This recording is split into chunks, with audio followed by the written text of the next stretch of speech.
Assalamualaikum warahmatullahi wabarakatuh. Baik, di sini saya akan menyampaikan topik tentang mekatronika, tapi ini hanya sekedar pengenalan atau pengetahuan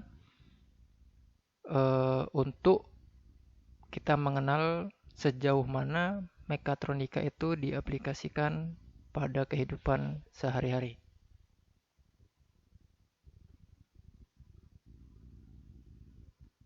Nah, jadi pada topik hari ini saya akan bagi menjadi 4 bagian.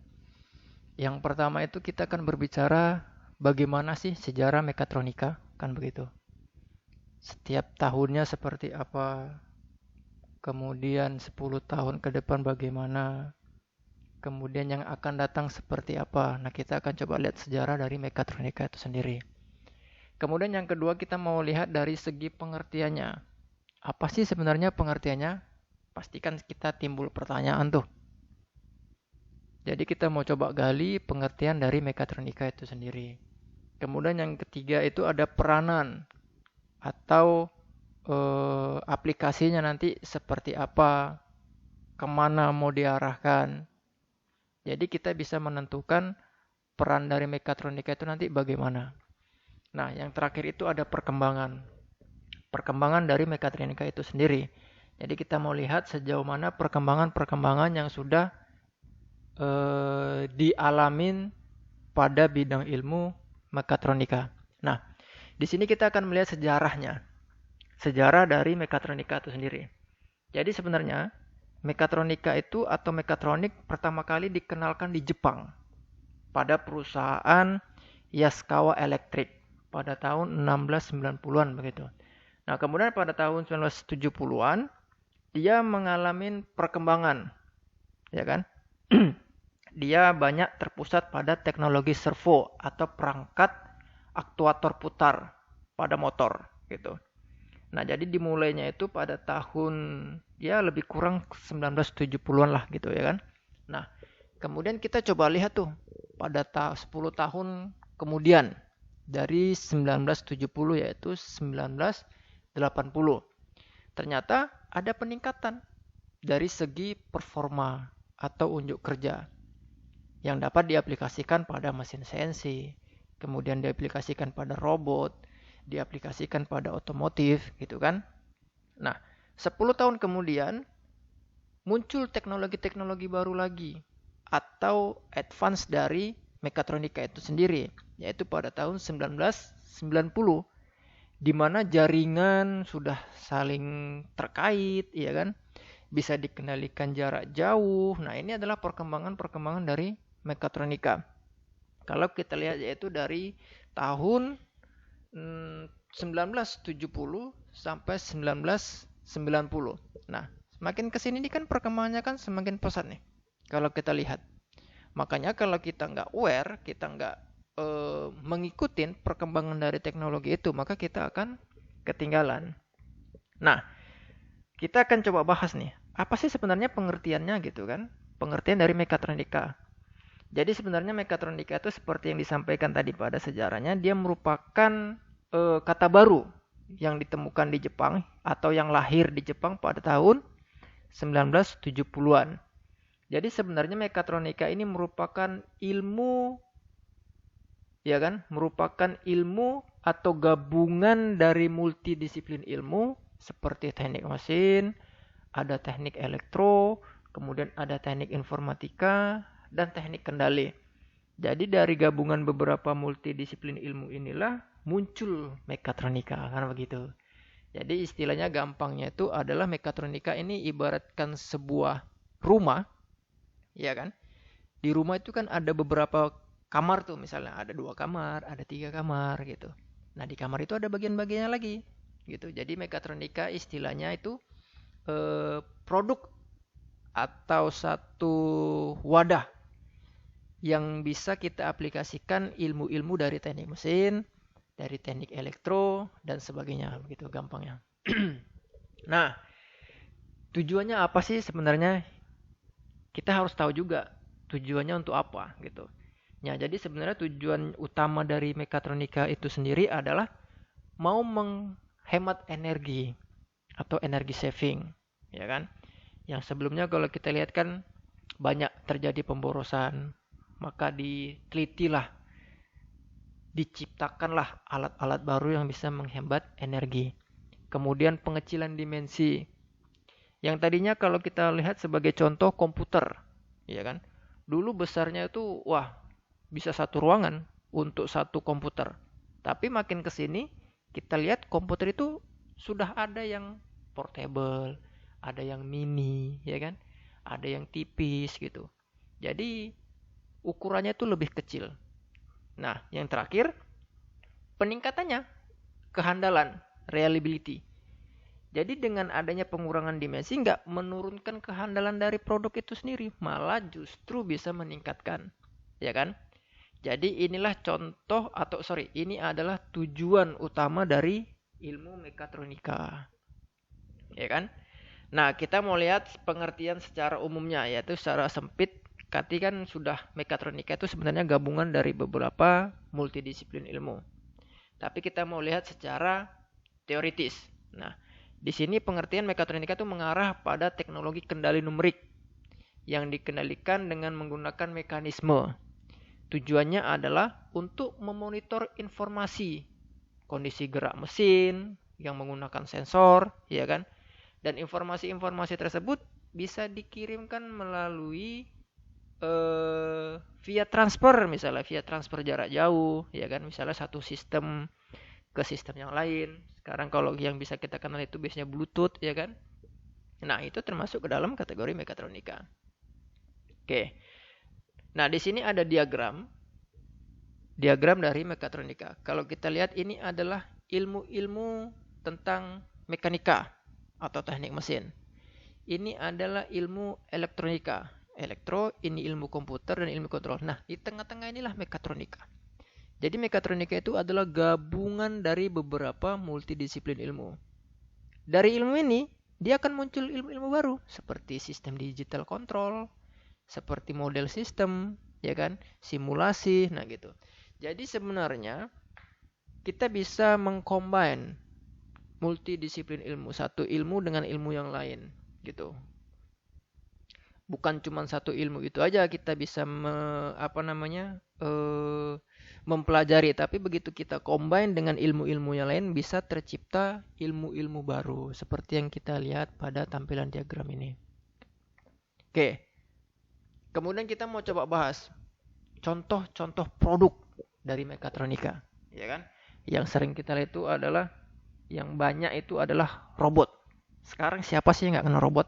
Semua orang pasti kenal robot gitu. Bahkan industri-industri besar sekarang sudah mulai mempekerjakan robot sebagai pekerjanya. Manusia yang tadinya bekerja di industri dengan hadirnya robot yang sudah berteknologi canggih, sumber daya manusia ini sudah mulai tergantikan gitu loh. Makanya kalau kita nggak mengupgrade diri, kita nggak mempelajari, nggak mengikuti perkembangan zaman, kita akan tersingkir. Ya kan? Robot-robot ini kan sebenarnya alat. Yang buat robotnya ini juga manusia. Nah, makanya kalau kita nggak paham, kita nggak mengikuti perkembangan, maka kita akan tertinggal. Kita akan kalah saing sama ciptaan kita sendiri. Salah satunya adalah robot. Karena robot ini, ya kan, kenapa dia diaplikasikan pada industri sekarang? Satu, dia bisa lebih cepat kerjanya. Kemudian lebih efisien. Yang paling penting itu adalah costing. Kalau udah berbicara masalah industri, costing itu sangat-sangat penting, ya kan? Dengan adanya satu robot udah bisa menggantikan 5 sampai 10 pekerja. Contoh, yang tadinya pekerjaan itu harus dilakukan 3 sampai 4 orang, dengan adanya robot cukup satu robot aja gitu. Memang investasi di awal itu tinggi, tapi kedepannya berapa keuntungan yang bisa didapatkan dari company. Oke. Nah, contoh lain adalah ABS pada kendaraan bermotor, pada mobil, pada sepeda motor gitu kan. Jadi ABS ini gunanya adalah anti-lock braking system. Jadi kalau pada kendaraan bermotor, misalnya pada kondisi-kondisi tertentu ya kan, kalau dia yang manual, begitu kita lakukan braking, kadang-kadang dia mau terjepit. Ya kan? Tapi begitu dengan sistem ABS diaplikasikan, safety-nya meningkat gitu loh. Nah, sebagai contoh pada kendaraan kasus yang di bawah, satu dia menggunakan without ABS, satu lagi dia menggunakan ABS. Jadi begitu contoh dia ada ini apa namanya tiba-tiba terjadi accident dengan sistem ABS, dia tingkat keselamatannya lebih tinggi begitu, ya kan? Nah, contoh lain itu ada airbag system. Ini lagi, kalau nggak ada airbag system, begitu terjadi kecelakaan, secara otomatis bisa dipastikan pengendaranya kemungkinan bisa dikategorikan fatal lah gitu kan. Tapi dengan adanya produk dari mekatronika bisa meminimalisir tingkat kecelakaan yang serius. Kemudian ada automatic gearbox. Nah, yang tadinya manual, ada yang matic begitu kan. Kemudian ada beberapa kelebihan dari keduanya gitu. Nah, ini adalah contoh-contoh dari produk mekatronika. Kemudian ada TCS ya kan, traction control system. Konsepnya hampir sama seperti ABS tadi itu. Nah, yang paling sering kita lihat adalah fotokopi, mesin fotokopi. Kita sering gunakan, kita sering pakai, kita sering nampak. Tapi pernah nggak kita terpikir bahwa mesin fotokopi itu ternyata produk dari mekatronika gitu. Nah, sekarang kita mau coba kenalkan bahwa salah satu produk atau salah satu contoh produk dari ilmu mekatronika itu adalah mesin fotokopi, ya kan? Nah, kalau kita lihat materialnya ini kan plastik. Nah, ini material kalau kita berbicara material yang dipakai adalah orang teknik mesin gitu. Kemudian ada listrik. Nah, kalau kita berbicara listrik, yang dipakai ilmunya apa? Elektro. Nah, gitu ya kan. Kemudian ada komputerisasi, kemudian semua segala macam. Nah, kalau bentuknya sudah seperti ini, maka dia masuk ke dalam kategori mekatronika. Kenapa? Karena ada beberapa ada beberapa bidang ilmu yang ada di dalamnya. Nah, begitu. Jadi mekatronika itu secara gampangnya untuk mengingat adalah gabungan dari beberapa multidisiplin ilmu. Nah, kemudian ada mesin bubut. Sekarang semua industri-industri, baik dia bergerak di bidang otomotif, kemudian furniture, sudah memakai mesin CNC. Kenapa? Karena pekerjaannya lebih efisien. Yang kedua, ya kan, dia nggak perlu cukup banyak orang, satu orang aja, yaitu operatornya. Buat program, run, selesai. Tapi kalau secara manual, misalnya kalau pembuatan satu produk yang harus pakai 3-4 orang, begitu kita menggunakan mesin CNC, cukup satu orang aja, ya kan? Berapa itu tingkat efisiensi costingnya itu? Nah, jadi sebenarnya teknologi-teknologi ini diciptakan untuk mempermudah. Makanya kita jangan ketinggalan. Begitu kita ketinggalan, nggak mengikuti perkembangan, maka siap-siap kita akan tergantikan begitu. Kemudian ada elevator lift yang sering kita lihat di mall, di hotel gitu kan, bangunan-bangunan bertingkat gitu. Kalau nggak ada lift kan nggak mungkin kita harus naik tangga tuh. Mau berapa banyak anak tangga yang kita naiki ya kan? Oke. Nah, kemudian kita mau lihat peran dari mekatronika itu sendiri. Jadi yang pertama itu bisa meningkatkan fleksibilitas, ya kan? Jadi kita bisa menambah fungsi-fungsi baru yang ada pada satu produk gitu. Yang tadinya mesin fotokopi dia biasanya pakai kabel, sekarang sudah ada yang wireless gitu. Pakai WiFi, bisa bisa dioperasikan jarak jauh. Nah, kemudian kita bisa meningkatkan kehandalan. Jelas, secara otomatis kehandalannya dia akan meningkat. Kemudian meningkatkan presisi dan kecepatan ini hampir mirip. Oke, baik. Kemudian kita mau lihat perannya itu dari sudut pandang sumber daya. Jadi banyak lahirnya produk-produk yang berukuran kecil tapi kemampuan kerjanya kuat, ya kan? Kemudian kita bisa buat juga, kalau kita lihat sekarang ini Indonesia baru meluncurkan kalau nggak salah satelit yang berukuran nano. Nah, itu termasuk dalam kategori produk mekatronika sebenarnya. Yang tadinya satelit ukuran besar, kita coba buat ukuran yang paling kecil, nano, ya kan? Ini nano satelit. Nah, kemudian dari sudut pandang kebutuhan. Jadi, kenapa sih perlu ada mekatronika? Jadi karena ada kebutuhan, maka perlu diciptakanlah produk-produk yang bisa membantu dan meringankan pekerjaan manusia. Kemudian perkembangan di era sekarang, Kita bisa lihat juga hampir semua aplikasi, hampir semua industri otomotif, ya kan, elektronik, nggak nggak terlepas dari teknologi. Jadi teknologi yang diaplikasikan baik di industri, ya kan, yang berkaitan dengan otomotif ataupun yang berkaitan sama elektronik, itu hampir setiap saat ada pembaruan, update terus, begitu. Nah, sebagai salah satu kita lihat contoh di Jepang itu, ya kan, siapa sih yang nggak kenal Jepang?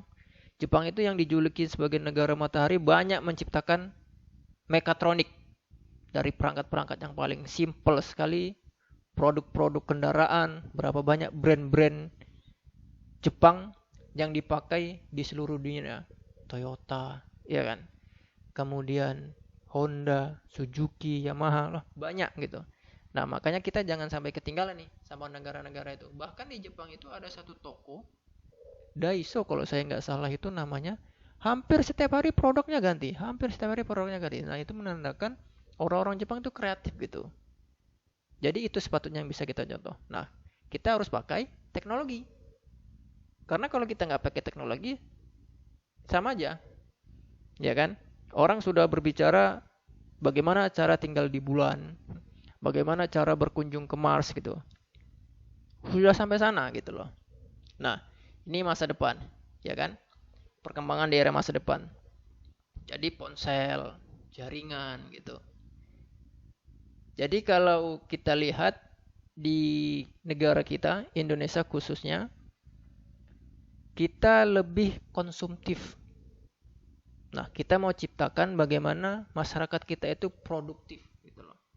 Bukan cuma hanya penikmat, tapi kita mau pembuat gitu. Hasil buatan kita itu yang dinikmatin orang lain. Yang tadinya kita begitu ada keluaran handphone terbaru, kita beli. Keluaran produk terbaru, kita yang beli. Jadi kita ini sebagai uji coba sebenarnya.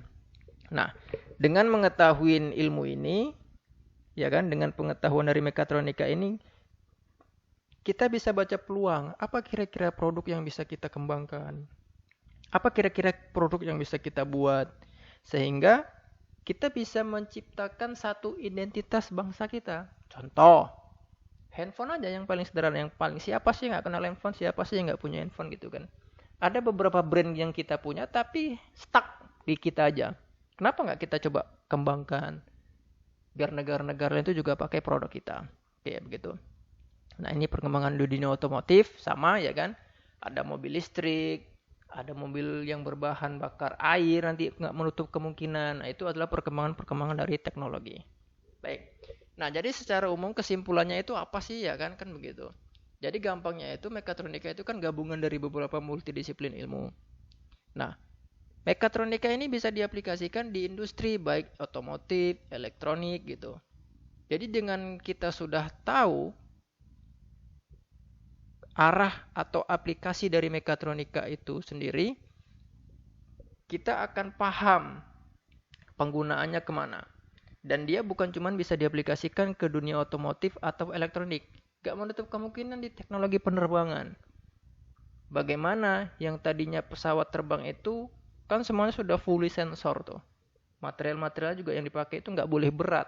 Harus karbon misalnya. Harus komposit misalnya. Kenapa? Karena itu semakin berat pesawat itu, maka dia gaya dorongnya dia akan semakin besar juga gitu loh. Nah, ini adalah beberapa kesimpulan ya kan. Kalau contoh dalam teknik produksi adalah penggunaan sensor pada robot yang bisa dikendalikan jarak jauh begitu. Jadi mekatronika itu kalau kita bahas secara luas banyak ya kan. Nah, makanya kita bisa melihat peluang-peluang apa nanti yang bisa kita kembangkan. Nah, ini adalah potensi penerapan sistem pada bidang mekatronika. Di pembangkit listrik bisa. Mekanisasi pertanian jelas. Otomotif pabrik paling banyak, ya kan? Nah, jadi kita bisa tahu peluang-peluang apa nanti dengan kita mempelajari mekatronika. Kemana sih arahnya? Kalau kita mau produk ini, bagaimana? Kalau kita mau produk yang itu, seperti apa. Nah, begitu. Ya kan? Jadi dengan pengenalan dari mekatronika yang saya sampaikan itu, kita bisa tahu, kita bisa mengerti, ya kan? Ada ketertarikan kita untuk mempelajari secara lanjut. Wah, ternyata mekatronika itu asik ya, gitu kan? Banyak ya ilmu-ilmu yang dipelajarin. Oke. Nah, mungkin itu sedikit informasi yang bisa saya share kepada teman-teman. Mudah-mudahan bisa bermanfaat. Terima kasih.